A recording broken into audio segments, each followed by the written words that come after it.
Movie के शुरू में फास्को ने अपनी नई शादी की खुशी में एक पार्टी रखी थी।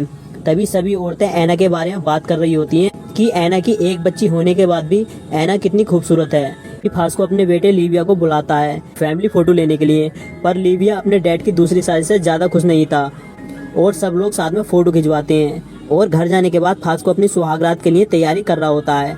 तभी वहाँ पर फास्को का दोस्त आ जाता है। वो फास्को को आवाज लगाता है। फास्को नीचे आता है और उसके साथ जाने लगता है क्योंकि पुलिस उन पर पहले से ही नजर रख रही थी। पुलिस इलीगल काम करते हुए देख लेती है, पर किसी तरह फास्को और उसके साथी वहाँ से भाग जाते हैं। तो फास्को ऐना के पास जाता है क्योंकि रात उसने बिना झाग निकाले ही गुजारी थी, इसलिए कुत्तों की तरह उसके साथ टपाटप करने लगता है। आगे हम देखते हैं लिविया अपने दोस्तों के साथ नहा रहा होता है। तभी एक लड़की उसके स्कूटर में लेटर रखकर चली जाती है और इस लड़की का नाम स्टेला होता है। स्टेला दिमाग से मेंटल होती है। जब लिविया के दोस्त को ये पता चलता है कि स्टेला ने लिविया के लिए लव लेटर छोड़ा है, वो उस पर हंसने लगते हैं। तभी लिविया उस लेटर को फाड़ देता है। अगले दिन फास्को ऐना के साथ पेरिस में हनीमून मनाने के लिए गया था, इसलिए शहर के सभी लोग उन दोनों के बारे में ही बातें कर रहे होते हैं कि फास्को दिन रात ऐना की खुदाई कर रहा होगा। इधर लिविया ये बातें सुन रहा था और सोचने लगता है कि मेरी फैमिली एक मजाक बनकर रह गई है। अगले दिन फास्को वापस शहर आ जाता है और उनके वेलकम के लिए फास्को की बहन और उसकी बेटी आती है, पर लिविया नहीं आता। तभी फास्को कहता है तुम हमारे वेलकम के लिए क्यों नहीं आए। लिविया कोई जवाब नहीं देता। तभी उसके डैड उसे एक गिफ्ट देते हैं। तभी लिविया अपने दोस्तों के साथ मच्छी मारने के लिए जाता है। रात को लिविया अपने डैड के साथ वाइन की बोतलों को ट्रक में रखवाता है। जब लिविया सारे सामान को रख देता है, इसके बाद फास्को कहता है सारे सामान को नीचे उतारो, जिससे लिविया गुस्से में कहता है क्यों। फास्को कहता है क्योंकि तुमने सामान सही से नहीं लगाया, तुम्हें पहले बड़े सामान को रखने चाहिए था और बाद में छोटे सामान को ऐना कहती है तुम्हें लिविया के साथ नरमी से पेश आना चाहिए क्योंकि वो अब बड़ा हो चुका है।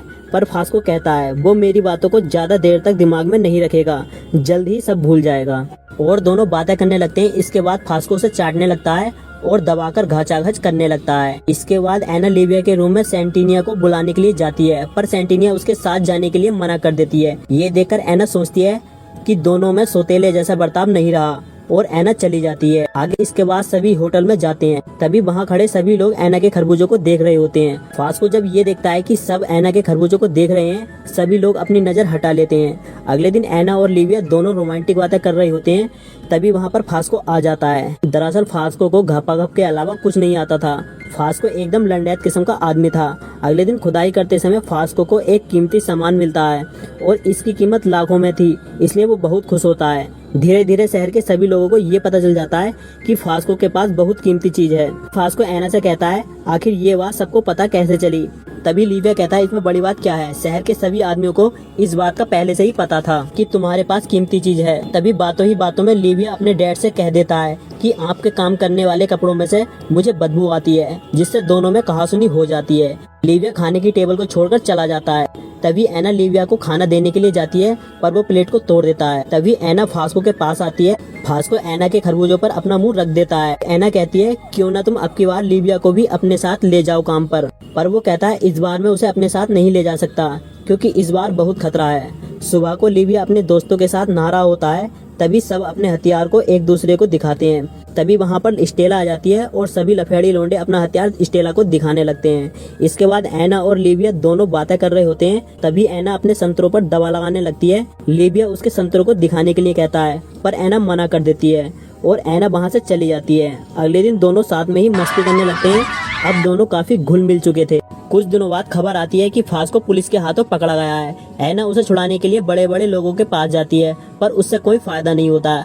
ऐना फास्को से मिलने के लिए जाती है, पर अब भी गांडू पहले की तरह जाहिलो जैसा बर्ताव कर रहा था। वो ऐना पर गुस्सा करता है कि बहन की लोड़ी मुझे जल्दी से यहाँ से निकाल। तभी ऐना घर वापस जाती है। वो देखती है सभी लिविया के बर्थडे पार्टी में मजे कर रहे होते हैं, सिर्फ मैं ही फास्को के जेल जाने से दुखी हूँ। इस बात से ऐना को बहुत गुस्सा आता है। तभी वहाँ पर लिविया आ जाता है। वो उसे मनाने की कोशिश करता है। इसके बाद लिविया बाहर आ जाता है। आपको लिविया ऐना से कहता है तुमने मेरे साथ टपाटप क्यों नहीं की, और उसके साथ जबरदस्ती करने लगता है, पर ऐना वहाँ से चली जाती है। अब रात को लिविया फिर से ऐना के दरवाजे पर खड़े होकर अपने हथियार को रगड़ने लगता है। वो वहीं सो जाता है। जब सुबह को ऐना दरवाजा खोलती है तो लिविया बाहर सो रहा होता है। वो उसे उठाती है और कहती है मुझे अकेला रहने दो, मैं तुम्हें पसंद नहीं करती। इसके बाद वो वर्क कर रही होती है। तभी लिविया आ जाता है। सेंटिना लिविया के पास जाती है पर एना उसे दूर रहने के लिए कहती है। रात को लिविया अपने फ्रेंडों के साथ कुछ गेम और वाइन की बोतलों को चुराकर बीच पर चला जाता है। तभी शराब के नशे में घर वापस आता है पर एना ने उसे घर आने के लिए मना किया था। तभी लिविया उसे उतार देता है। तभी एना उसे समझाती है कि मैं भी तुमसे प्यार करती हूँ। इसके बाद दोनों एक दूसरे को किस करने लगते हैं। फिर होता है काम तोड़ो कार्यक्रम और दबाकर एक दूसरे को चाटते हैं। अगले दिन एना किचन में काम कर रही होती है। तभी लिविया आ जाता है और दोनों चुम्मा चाटी करने लगते हैं। तभी उन्हें आवाज आती है। वो जाकर देखते हैं और वहाँ पर स्टेला होती है।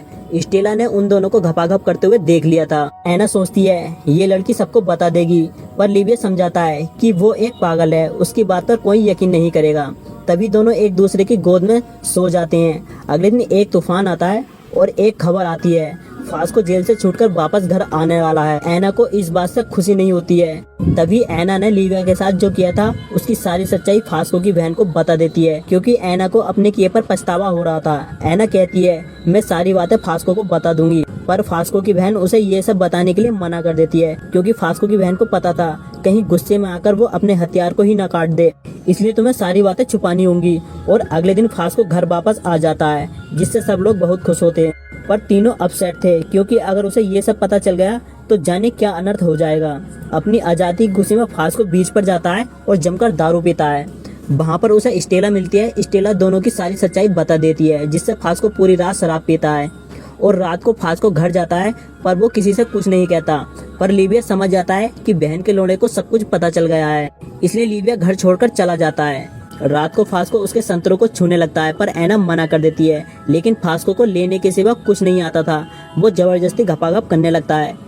अब हमें कुछ सालों बाद की कहानी दिखाई जाती है। लिविया एक लड़की से शादी कर लेता है पर लिविया और एना दोनों एक दूसरे से अब भी प्यार करते थे पर फास्को को सिर्फ अपनी हथियार की जंग छुटानी थी। उसे इस बात से कोई फर्क नहीं पड़ता और मूवी यहीं पर एंड हो जाती है। दोस्तों अगर आपको यह स्टोरी अच्छी लगी हो तो प्लीज चैनल को सब्सक्राइब करना ना भूलें। तो मिलते हैं नेक्स्ट वीडियो में। आज तक के लिए बस इतना ही।